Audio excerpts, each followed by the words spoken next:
Welcome to episode number 6 of the WWIM podcast. That's WWIM podcast, Women Who Inspire Me. Our guest today is the very intelligent, beautiful, and talented Shweta Bhatt. Thank you so much for coming on the show. Thank you, Dave, for having me on the show. That's great. Good to see you again. Last time we saw each other, we were doing the Worcester Telegram Storytellers project, which was awesome. I loved that experience. I know. So much fun. Great people I met, and the night itself was amazing. So share with our listeners what got you up to that point, like life story, what got you into storytelling, all that. Sure, Good stuff. definitely. Yeah. So I was born and raised in Burlington, Massachusetts. And I mean, I don't know if the listeners can tell, but I'm Indian. And being Indian in a town that was very Irish and very Italian, pretty much 50-50, it was a little different. It was a little difficult. Trying to understand, all right, who am I? What do I want to do in this world? How do I fit in? How do I belong? Where do I belong? And so as a kid, I constantly was like finding wonder, finding magic in things around me. I was the kind of kid who like put goldfish crackers in water and thought maybe real goldfish will come from here.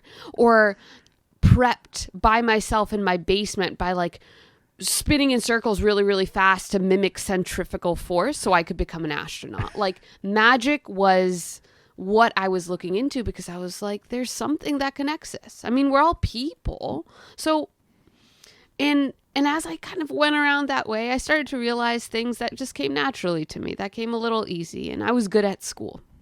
And that's really all that I felt like I was good at.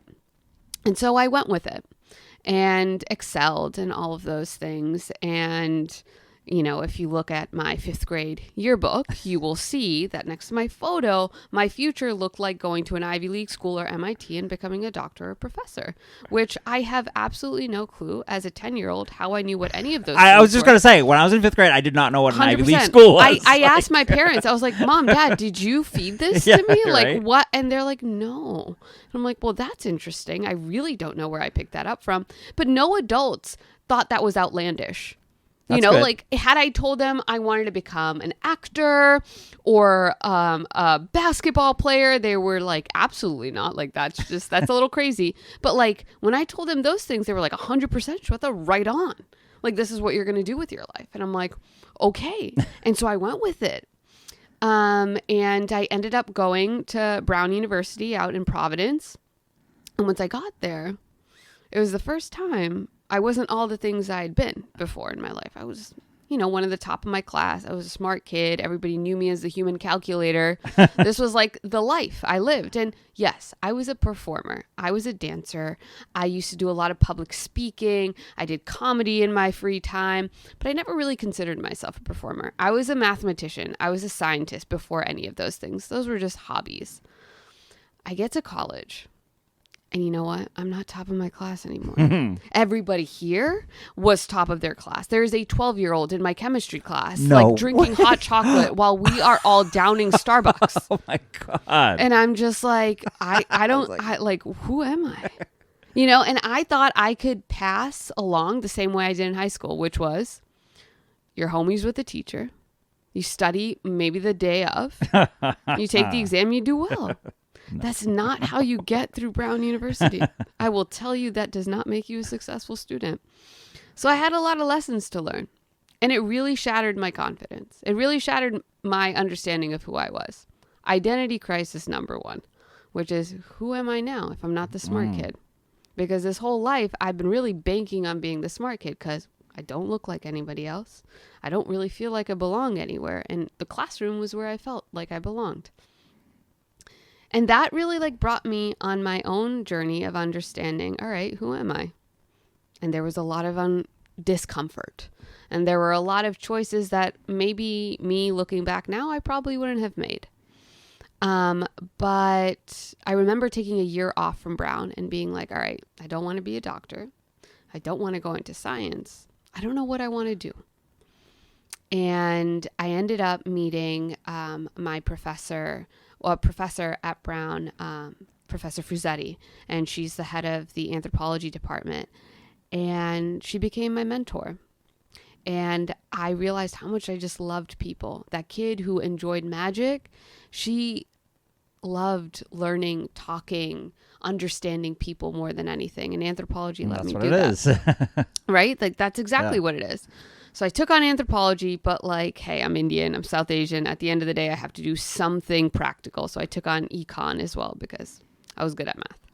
And I brought those two together, and I started realizing, hey, I'm like actually figuring out how I think and how I like to think and what I want to do in the world. This is great. Comes to graduation, and all of the kids in my class, like my classmates, they're interviewing at banks and consulting firms and all of these things. And I'm like, this is what I have to do. I got to do this. Not what I want to do. Not what I want to do. Right. 100%. Right. Like, I wanted to like travel the world. Yeah. I wanted to do something. Like, I wanted to work with people. I wanted to be in the field. And I remember just being like, oh, but I gotta do these jobs. I gotta apply to these things. So I remember getting an email from a consulting firm, and they were like, hey, we saw your resume and we think you'd be really good for this very specific consulting group that we have. Now, I had never heard any of those words before. It was complex securities and derivatives valuation. And I thought it was a joke. Right. Like, I legitimately was like, I'm getting punked. It sounds like a movie, like something that you're in a movie. I'm like, I'm getting punked by a company right now. This is not cool. You know, this is like one of the big four. I'm like, this is not fun. But I like go in. And I have my first interview, and it's just like a personal interview, and like I can do conversation. We're fine. But then I get on this second call. The guy gets on, and I already know it's not going to go well because I'm like, wow, are you from Australia? And he's like, no, I'm from South Africa. So I've already guessed the accent wrong. I'm literally on my bed, and he's like, by the way, Shweta, this is going to be a technical interview. I'm like, what do you mean a technical interview? Like, I know people. I don't know math. I don't know this kind of like deep economic talked about stuff, right? Like, no. But he starts asking me questions, and I am answering all of them wrong. And I literally have a book in front of me, and I'm like reading bold words to try and answer his questions. I'm also Facebook messaging my other sister. People. And I'm like, yo, I am sweating out of places. I don't want to be sweating right now. Like, I'm late for class, and I am blowing this up. And I remember just being like, you know what? I'm going to just be honest. Hey, thank you so much for having this interview with me. But I don't know anything about finance, like actually zilch. I am making things up. But what I can tell you is I learn quickly, and I can pick these things up if you give me the chance. And he tells me, he goes, you know what? Thank you so much for the honesty. We're a little busy right now. You may not hear back from us, but like, you will soon. And I'm like, all right, this is his way of being like, you did thank not you, but get no this thank job. you. Right? 3 months pass. And I'm like, obviously didn't get this job. It's a week before graduation. And I'm like, I don't know what I'm going to do. I'm about to graduate from this school that my parents paid a lot of money for me to go to. And I don't have a job. Like, that just doesn't add up. It doesn't make sense. It's not like the linearity I was told to have. And I get a call from this number in DC that's like, hey, we would like you to come down for a super day of interviews with the Complex Securities and Derivatives Valuation Group. I'm like, what are you talking about? And they're like, yes, we would like you to come down for a whole day of interviews. And I'm like, no, I didn't pass the first round. And they're like, yes, you did. You're coming to DC. We'll pay for your ticket. You'll be here in 2 days. And I'm actually angry. Like, I am angry. I'm like, no. Right. This is, what are you talking about? I go down there, do the same thing where I'm answering questions the way I know how to answer questions. And the day after my graduation, I get the call, hey, New York or McLean, Virginia. Whoa. And I said New York. I was going to say, that's not much of a choice. No, it's not much of a choice. I wanted to stay in Boston because I was always like, I'm a Boston kid. Like, I'm a Boston kid through and through. Like, throughout college, I had fat heads of like KG and like, it was great. That's just who I was. And I'm like, I don't think I can survive New York. End up going to New York. I remember my car ride there, and I am freaking out inside. Like, what did I get myself into? I know nobody here. I'm about to work in Times Square. Like, what is going on? I go there. I don't know anything at work. And I'm like working with all of these engineers and things. But I was like, yo, it's a challenge. It's a challenge. Let's figure it out. Let's pick it up. And I do. And I start doing well. But like years go by and I'm consulting and I like working with people. I like working with the client. So what would a typical like interaction with a client? How would that go? Like, I'm having this problem with this problem. Here's the thing. And you talk it through with them. We talk it through. Or we did a lot of stuff with like mergers. Okay. Or like acquisition. So if companies were coming together and they were like sharing assets, like what is this valued at now? Yeah. So I had to learn what all of that meant. Yeah, right. And like finance was never something interesting to me. So I'm in a company where everybody else is reading the Financial Times. They talk about investing and stuff like that. And I'm like, so celebrities? Like, oh my God, I saw You're like, did anyone watch this last night? 100%. 100%. Or like I would, like music, concerts. I remember I saw Spike Lee at lunch once and I like, came back and I was like, I just saw Spike Lee and they were like, who's that? And I was like, oh man. Were you one of the younger people I was the working youngest. there too? Yeah. I was the youngest. Yeah. I was one of the only women and I was one of the only people of color. So, all of those are not surprising, right? No. I mean, and weirdly, I was featured in a lot of the outward facing material. Like, hey, look what we have with us. Exactly. Yeah. Because I was relatively articulate and, but in doing all of that, like, I really just, boredom is lethal for me. Disinterest, lethal. So it just started to like eat at me. And my boss, I remember one day was like, hey, I hired you because you have a spark and I see you losing it and I don't want to be the reason for that. That's a good boss. Great boss. Yeah. Love him. And so as I was kind of in that state, that's when I started writing again. Okay. That's when I was like, I need that magic in my life again. Let's see how I can bring that about. And I started to write poetry and prose and stories and all of these things, but I never thought I could share them. I was like, I'm not good at this. Like, I'm okay. Like I had gone to a school where I saw, actors and really, really like people who had been on TED for like doing spoken word. And what did you study at Brown? Was it communications or was it? No, it was economics and South Asian studies. Oh, South Asian studies. Okay. But like, I remember I went to my first spoken word at Brown, like a spoken word little slam. And I was like, whoa, what are these people doing? Like, this is so, I had been a public speaker. I had been like all these things, but I felt like I couldn't do that. Like I wasn't going to be good enough to do that. I wasn't going to sound like them because I really didn't see people like me doing it.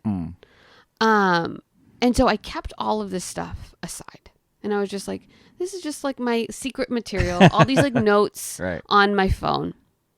And then I remember just one day being like, I can't do this anymore. My health had gotten bad. I wasn't sleeping. Like I couldn't digest food. Like it was like everything in the world was telling me like, hey, you are not living in alignment with what's going on. Yeah. And I get it. Like you want to do this thing, but like, and I remember it was this psychic. Look, I was in New York. I was in Brooklyn. I got a good amount of woo to me. I was taking an astrology class and there was a psychic in the astrology class that I was taking. And she looks at me and she goes, you have a capacity for upheaval.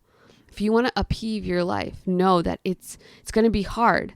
But, and I was like, what the heck is she just out of the blue? Just started talking to you? Out of the blue started talking to me. And I was like, okay, well, this is a little weird. And I'm already uncomfortable. I do not think I can afford to be more uncomfortable. Little did I know, a year and a half later, I up and left my job. Whoa.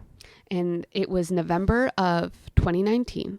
I was like, I'm going to leave my job. That was good time. Was that good timing? Perfect timing right before? Who knows? Pandemic, Who knows? Yeah. And I left my job with this full intention that come January, January I was going to England, but come February I was going to go look for a job again. I needed a couple months to like just like wash off the fact that I wasn't working anymore, because I was the person who was up at 4 a.m. checking emails, sleeping at like 2 a.m. after checking emails, like constantly like very high strung, fight or flight all the time. But I didn't have a job lined up. I didn't have anything. Everybody's like, what the heck are you doing? You have this great job. It pays you. It allows you to pay your bills in New York City and live a kind of life that you want to live. What are you doing? And I left.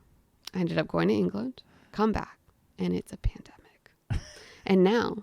So you came back like in March, like before March. March 25th. March 25th, so 2020. It's already in full swing. Like it's not like I don't remember the date.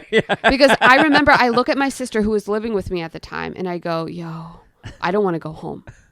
And she goes, Shweta, it's only going to be like a few months or something. No, like a few weeks. Oh, right. A few weeks. Lockdown. And I was like, no, I think we're going to have to say bye to New York.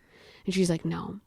And I remember I'm coming home and I'm like, I'm coming back to my childhood home. Like to the town that at 17, I thought I would never come back to. Like that was my goal. Do not go back to Burlington and you are successful. And I remember being back and just being like, I don't like this. Yeah. Like this doesn't, like I need to do something. I don't know what I need to do. And that's when I started really talking about story. And that's when I really started, all those papers that I had, I started talking to people. I started connecting with people because I'm like, I can't be the only one going through this right now. Right. Like I can't be the only one. I had kind of started in New York. I had this idea. I wanted to start supper clubs where I would cook, because I love cooking, invite people over, and then we tell stories. We do these things. That's why I loved working with clients, because more than just their data and these presentations, I got to know about their lives. I got to know about their kids, what they were up to. Everything became a story. And that's kind of how I would present everything. You know, numbers were chill, but being able to tell somebody their own biography in a way that they wanted to hear, I mean, that is what consulting is. Right. And that builds trust. It builds trust. You know?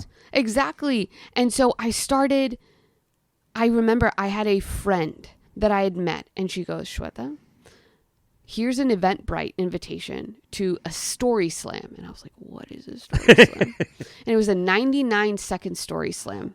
Whoa. And it was the day of it. So you had to tell a story in 99 seconds. And I remember it was at 6 p.m. 7 p.m. was when it started. And I bought my ticket as a teller at 4:30. And Sean, who runs this whole thing, emails me at 6 o'clock and he goes, do you know you bought a teller's ticket? Like, was that? Like, and I was like, yep. Yeah. And he's like, you understand this is a 99-second, you have a story? And I'm like, yep. Yeah. Sure. And I show up there and I tell my story and I win.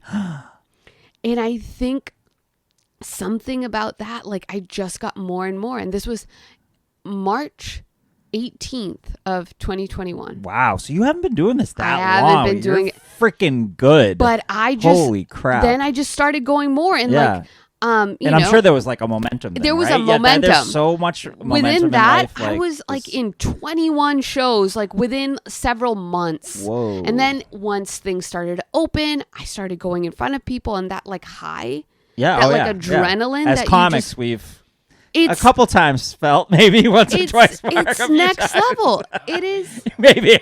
It's, you know what? It's like one of those things where you're just like, I get in front and I'm like, you know what? There are not many places in my life that I feel like I'm doing something right. Right. But this right is here, this is what I'm like, where I'm supposed to be, what I'm supposed to be doing. This is it. Like 100%. It feels, that's great. 100%. What was your 99-second story?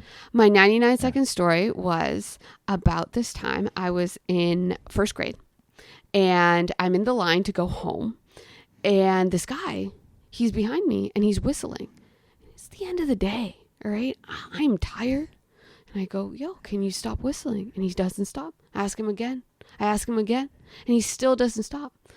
So my extremely irritated 6-year-old self elbows him in the stomach. And he ends up puking everywhere. And the teacher sees me and she tells me, you need to go to the principal's office. Now, I am like an A+ student. Right? Yeah, I don't get in trouble. I don't get in trouble. And I remember I'm like begrudgingly walking down to the principal's office, but I see my bus at the door. And so instead of going in the principal's office, I beeline it to the bus. And I go home and I'm like, I have just saved myself. I was gonna say, to get into Brown, you gotta. I'm like, I am good. Nothing's gonna happen. I end up getting home and my mom opens the door and she's like, Shweta, how was your day? And I'm like, fine, great. Nothing happened. Nothing out of the ordinary. She's like, well, great. We have parent-teacher conferences tonight. And I'm like, no, you don't. She's like, yeah, it's an open house. Like, just change your clothes and we're gonna go back to school after dinner.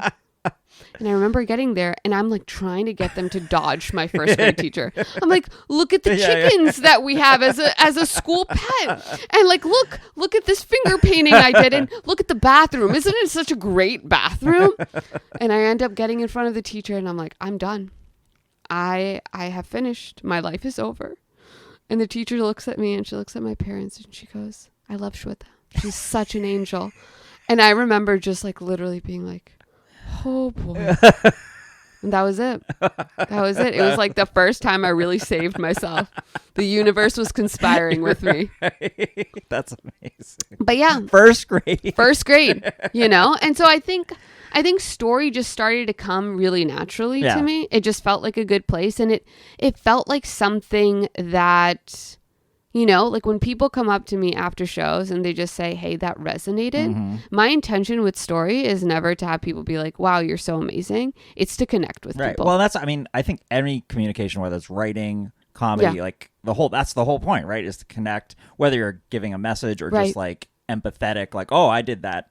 I went through that too. 100%. Right? Yeah, and it's like as a comic, right? Like when you're telling a joke, people laugh because either they've had that same experience or they know that experience really, really well. Right. You know, or they can be in your shoes having that experience. Be like, I can imagine that. Right. Like, exactly. It's all different tiers of connection. Right. And I think that's what story really did for me. Yeah. And like as a kid who wanted so badly to connect with something, right? I'm an Indian American. So not being Indian and not being American, like you listen to my voice and I don't really sound Indian. And you look at my face and I sure as heck don't look American. So it was like every day waking up and being like, where do I belong? What am I? Yeah. What am I doing? Who am I? Yeah. Who am I? Like, I must belong somewhere. And you get on stage and you tell these stories where you now create an atmosphere that's like, I belong here. Right. And you belong here too. And for me, since then, I've just been trying to create spaces where people aren't asking that question to themselves, like whether or not I belong. It's more of an affirmation that I belong nowhere other than here. Yeah. Or how do I belong? Yeah. Maybe. Like exactly. Would you mind sharing with us the story you told on the Storyteller's Night? Because it's so good. And so I just enjoy it so much and just the way you tell it. For sure. Would you mind? Okay. Oh, 100%. All right, awesome. 100%.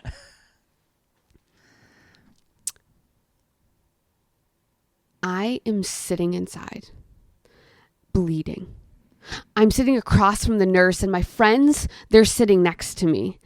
I was playing outside and I was kind of hanging on this door thing and I slipped.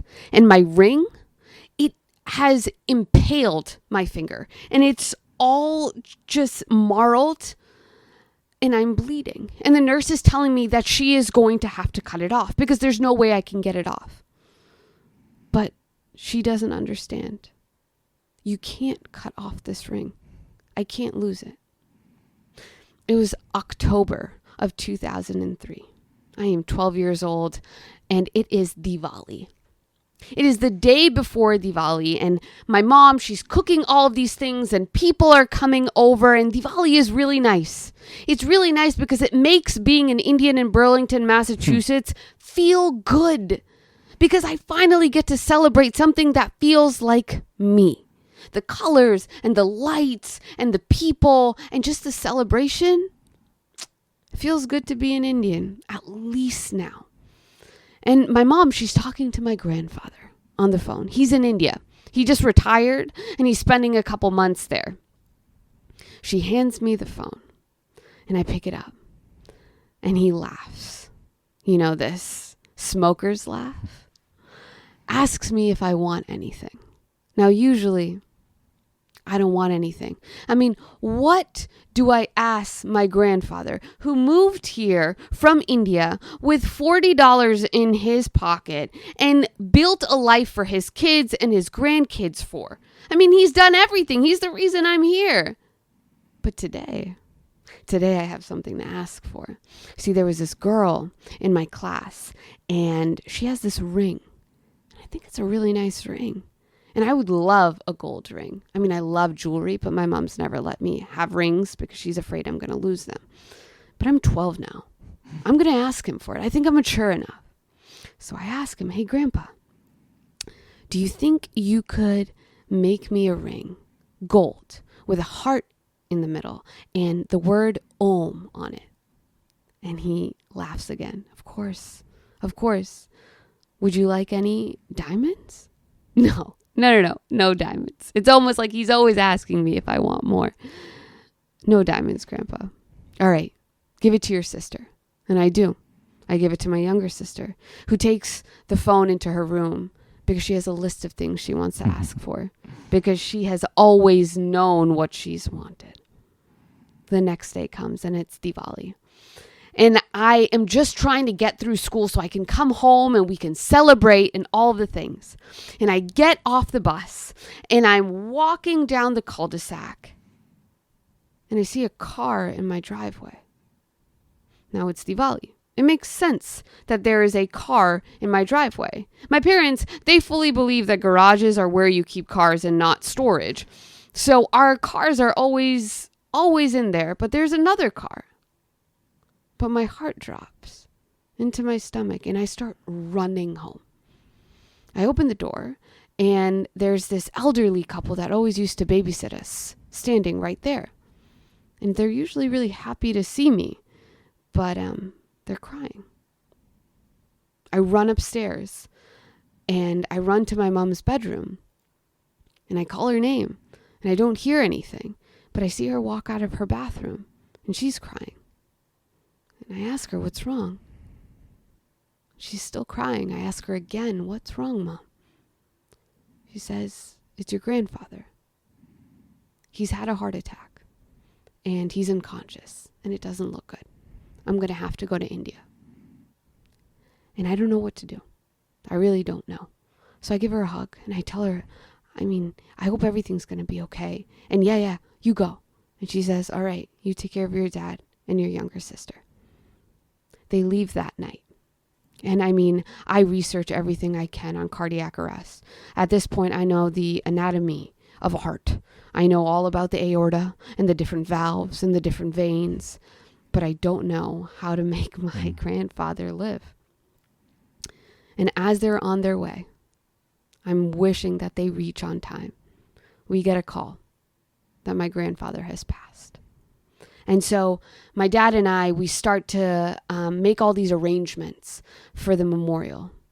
And all of these aunties and uncles and older people, my parents' friends, they're coming over. And my sister, she's crying. And I'm not really crying because I don't know.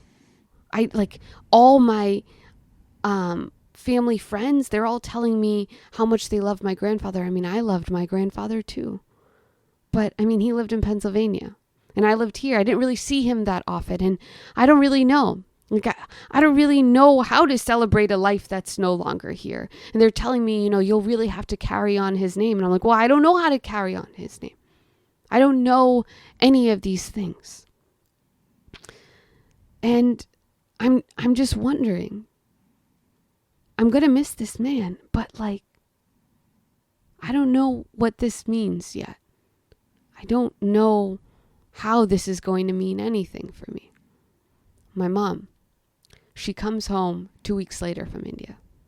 And I remember opening the garage and she walks in and she has all these bags of luggage and she looks tired. Like she's been crying for 2 weeks, which she probably has. And I tell her I'll help her. So we open the bags and with the bags, I smell India. Like the spices and the saris and the air that you just smell when you go. And I'm unpacking all of these saris and spices and little knickknacks that she's picked up. And she hands me a box. She says, "Here." And I open it. And in it is a gold ring with a heart and Om written in the middle. And she looks at me and she goes, "He must have put in the order right away because shops closed Diwali morning." And I put that ring on my finger and immediately I get chills. And I realize just how much this is going to mean to me. See, my grandfather and I, we share a birthday, September 17th. And if you look at any photo of our grandfather, granddaughter birthday parties, you will see me in the middle with 2 cakes, blowing out the candles on both. My name in the balloons, my name on the streamers, and my grandfather standing in the back with the biggest grin, with the deepest dimples, smiling in the back, knowing that one day he was going to give me his birthday. He was the kind of man who never drove in the United States, but made sure somebody would drive him to the flea market every single week so he could go table to table and buy things for people. Like things that were useful, like blenders or food processors or coffee grinders. And then he would wrap them up and give them to people just quietly and so excitedly, waiting in anticipation for that person to open the thing and realize that somebody thought about them, that somebody wanted to give them something that they could use. Somebody found them important. It was every Christmas that my grandfather would sit on his chair and he'd watch my sister and I unwrap our gifts with unbridled excitement to just see how we felt about the things he'd give us, like fake nails or beads or all the things my mom thought were completely extraneous to our existence. He would buy them for us. That's what I was going to miss. That's who I was going to miss. That's what Christmas was no longer going to have. That man wasn't going to be sitting in that chair. And this ring, every holiday, Diwali, Christmas alike, I can look down and just remember what it feels like to have him around me. So no, this nurse cannot cut off this ring. I will pull it off my fingers. And so I start pulling it and I am breathing in and out like my own version of Lamaze, trying to pull this thing off, and I am bleeding and I'm going a little woozy because I do not do so well at the sight of my own blood. And my friends, they've caught on to what I'm doing, so they are cheering me on. And I pull it off and it is marled and it does not look like a ring anymore, and I don't think I'll be able to wear it, but I give it to my mom, who the next day is going to India because it is the 2-year anniversary of my grandfather's death. And she wants to have a little memorial for him there. She's going to invite the whole village and buy all the kids ice cream and just remember the kind of person he was. She comes back 2 weeks later and it's the same thing. These big luggage bags and the smell. Just India again with the spices and everything, and I'm helping her unpack. But this time, as I'm unpacking, I see a box. And I open it. And in it, it's my ring. And it looks like a ring again. And I put it back on my finger. And ever since that day, my sister and I, we don't have our grandfather. But every holiday, every Christmas, every Diwali, we listen to the things people talk about wanting, to the things people find important, to the things that give them light. And we go and we get them, or we make them and we wrap them up and we put them under the tree, or we hand them to them with the same anticipation, that excitement to see what it feels like for somebody to open a gift, something that somebody listened to them, something that makes them feel special. Because every time I look down at my finger, I see this ring. And God, Do I miss my grandfather? Yes. But he's not gone. Because I get to keep the best parts of him alive. That is awesome. Oh, you're so good. Thank you. So as you're telling, I just have to think, the thought came across, what's your process? Like, I'm sure there are, as we all have, you're hanging out with friends. Oh, I got to tell you the story. Like, they're just those stories that you always like repeat with. And I don't know, I'm sure you've had this experience when you start telling someone a story and they're like, yeah, you already told me. Yeah. It's actually my sister. My sister keeps me hella honest. She's like, Shweta, do you know how many times, like, do you have like I've heard the story 8 times. Yeah. Like, she's, enough, right? she's like, are you having a memory lapse right now? Stop it. But like, also like, you know, I feel like if you have partners or siblings who have come to your comedy performances and they're like, oh my God, he's telling the same joke again. But it's like the audience wants to hear it. They're like, Dave, tell me that time about the time again, man. Like, and so people tell me that. Well, they'll be like, hey, can you tell? Like, so those the stories you're like, oh, maybe I should bring that one to stage, or like, how do you? So for me, my process is really a lot of shows and stuff. They have prompts. Okay. So I'm thinking in my head, how can I, like, the prompt for the USA Storytellers Project was growing up. Right. So, okay, growing up. What do I want to share about growing up?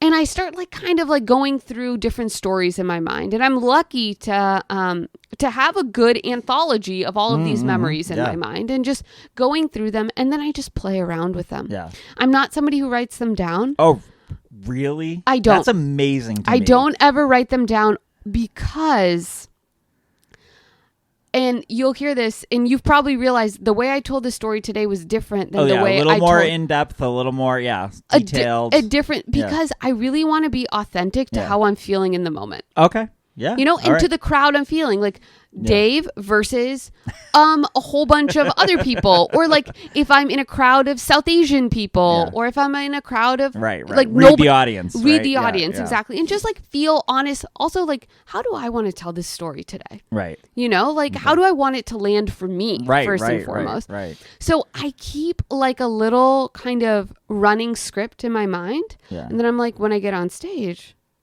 we'll see how this comes out. But before you, so that story, the ring story you shared, you had shared it on, I'm assuming, just because you tell it so well.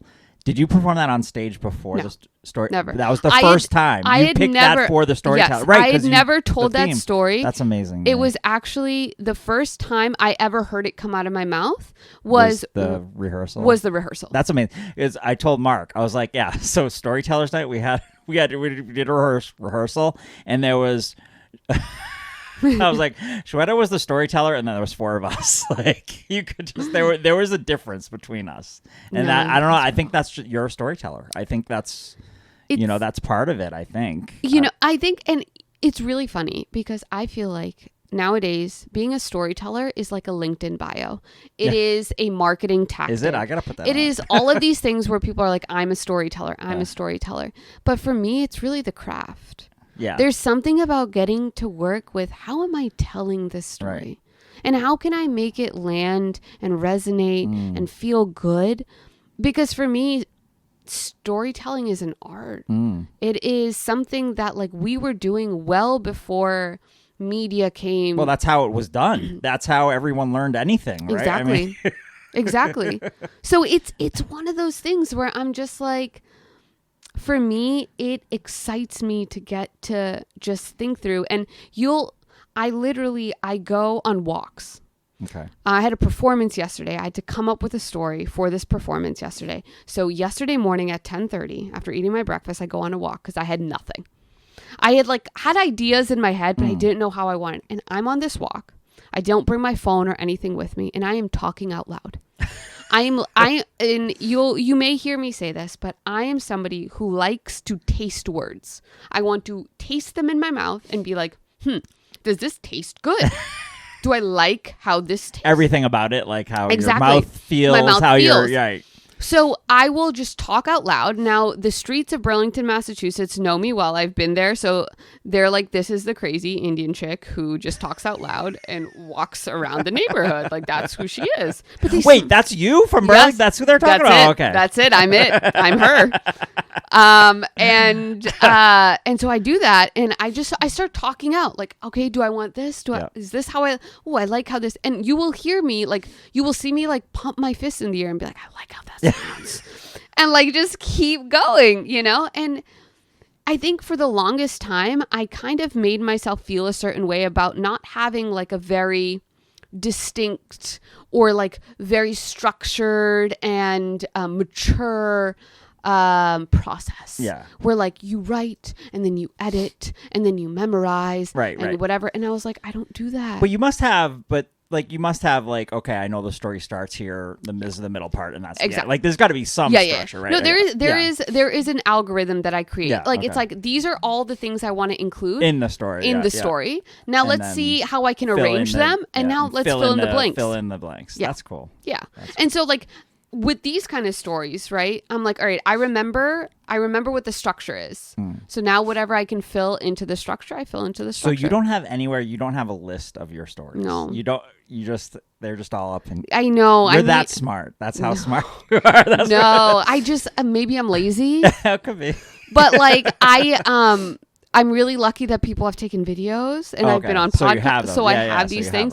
But I think there's definitely a part of me that just wants to record all of them to have one day. I have a mic at home that I could do this with. Yeah, you could just do your own storytelling podcast if you want. Exactly. What was you don't have to share the whole story. What was the story you came up with for yesterday on your walk? Sure.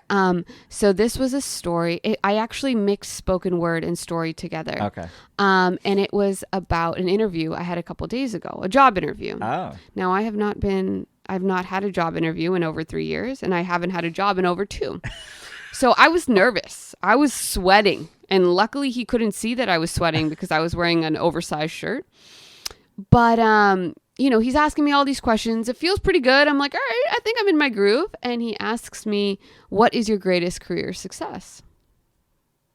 And I just remember being in 5th grade and filling out the sheet for the yearbook saying like, what did I want to do with the future? And realizing like my whole life, it's been all these expectations that I didn't even realize were mine that I took on. Like I had examples, not role models. Right. Being a doctor, going to an Ivy League school, like those were things that I was lauded for, or I was lauded for even talking about or aspiring to. And until I realized that, it's really about the things that make me smile, that like light up my face, the way that like my spirit can like really perfume a room. It's about how I have decided in my life that I'm never going to give up on who I am and what I want to be and who I have every right to become. And when I did that, that's when I left. That's when I left this job. It's when I left a life that I was praised for a life that was mine. And so I tell this interviewer, I tell him, hey, I smile, and I'm like, he does not know what I'm about to say. Like, he thinks I'm going to be like, it's when this Fortune 50 client, I made a big sale. Yeah, like fist bumped me. And instead I'm like, it's when I quit. It's when I quit my job and didn't really have anything lined up. And that was pretty much the gist. Nice. Yeah. Nice. And what's the job? Are you is there a follow-up? I don't know. The interview was literally what is your dream job? Would it be touring and storytelling, or?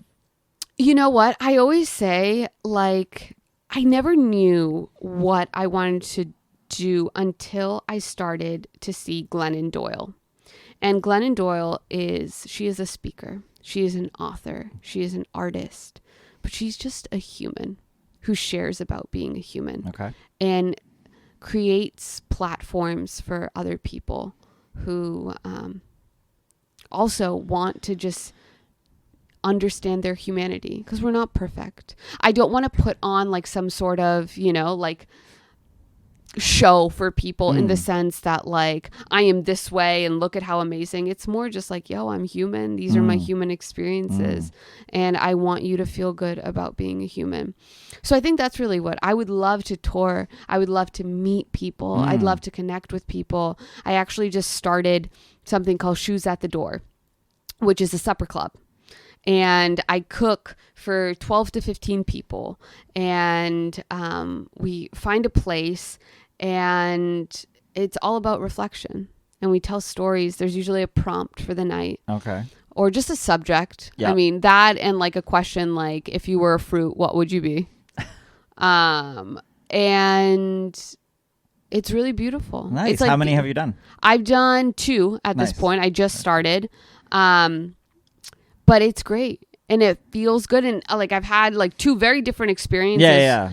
With like different spaces and different men. So you're out. You go out? I go somewhere. out. Okay. I go out. So I think, having a space to do that as well and to do it more often, to talk to students, especially. I'd love to go back to high schools and like be able to speak to the kids who are about to have one of the biggest identity crises of their lives. Right. And just be like, hey, it's okay. Your identity is going to change over and over and over again. You're not always going to be the football captain. You're not always going to be the prom queen. You're not always going to be the valedictorian. And that's completely okay. Because you know what? You're going to still be the person that jams to Careless Whisper whenever it comes on. You're still going to be the person whose face lights up when they have 4 different types of kale in front of them. Have you contacted Burlington High? I'm sure they'd love to have you. I have. Yeah. It's been interesting to walk those halls again and be like, oh gosh, I am back. And I am back way different than I thought I'd be back as, But I think something like that, really, where it's just serving as a human connector and seeing how that is. So, the job I was interviewing for was a consulting position, no longer in finance, but still just realize like how much I just want to be in contact with people. Yeah. And to do things in my life that really bring me together and bring us all together. And it's not about like me taking the reins, but it's about like me at least creating the spaces where people can take the reins for their own lives. Like being able to have these shoes at the door things where initially you see people come in and they're quiet and they're like, I'm not going to share that much, And then as the night goes on, they're sharing more and more. And by the end of the night, like they are just really comfortable in their experience. And you're like, wow, all right, cool. Because like, what a gift that we get to judge ourselves a little less. Just a little, like if somebody else said, hey, I went through this thing and you're like, oh man, I've been through this thing too. Maybe I'm not alone. Well, and that's at least I think my parents are a little older than yours, but like my parents' generation, like when you had a problem, you didn't talk about it. You just kept it to yourself. You just dealt with it. You're a tough person. You can deal with it.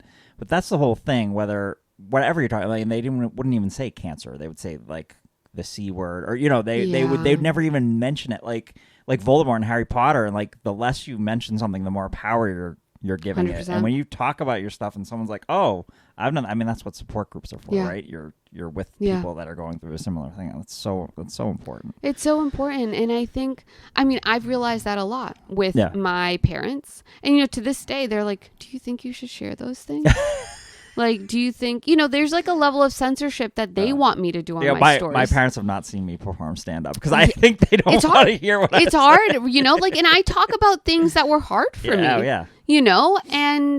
And I'm like, look, like we can all sit here and pretend that life is daisies and ponies and rainbows. We can, but it is not, and it's not like, and I do think there's a level of like emotional responsibility you need to take over your own stories, right? Where it's like, I've processed this. I understand where I'm at. Like, yeah, it sucked, but like, I don't need anybody else to be like, are you okay? Is like, I'm okay. Right. And so only the stories I tell are the stories where I'm like, I'm fine. Like, I'll be okay, But yeah, I think that's a big thing is generationally as well, just inviting the older generations to be like, hey, it's okay to say something was suboptimal, right, not perfect. Right. So I hope that through me telling my stories, my parents feel, and you know what? I've seen it too. I've seen them open up a little bit more about things in their lives. Like I go on walks with my dad and he starts sharing and I'm like, this man has never shared anything. And it's really beautiful to get to see them and be like, they feel good about just being human and not exceptional.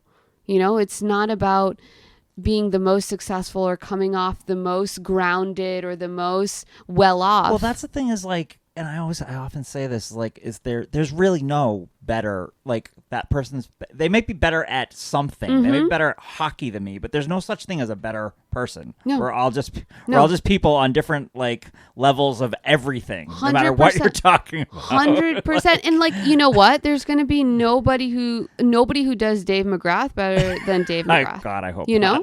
not. And like, that would be awkward. Yeah. You know, like that would be a little weird. We're barely have enough room for one of me in the world. And that's what I'm saying. Is like the more and more we get to learn ourselves, the more and more we start to judge ourselves a little less. Right. The more and more you realize, like, you know what? It's okay that I'm my own role model. Yeah.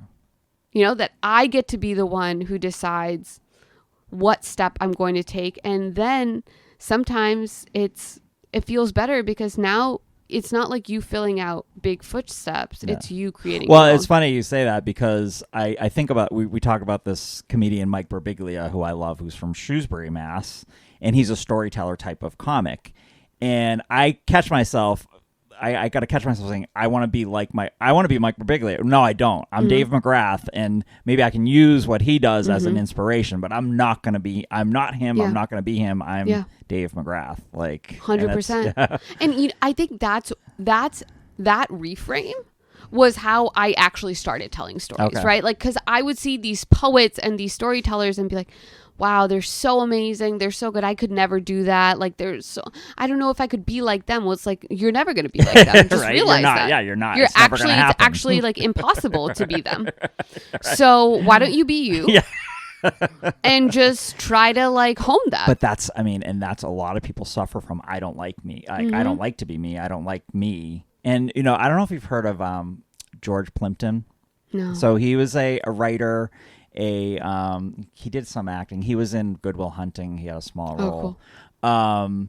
But he wanted to find out what it was like to be a Detroit Lions football player in the preseason. So he went to the camp and he interviewed the players. He saw what they were doing, talked to them, whatever, took tons of notes. And he's like, oh, okay. He's like, I have a pretty good idea, but like, I really don't know what it's like. So I got to put on the pads and so he put on the pads, did all the drills, became a Detroit Lions football player. And he was. And he did the same thing with the Boston Bruins.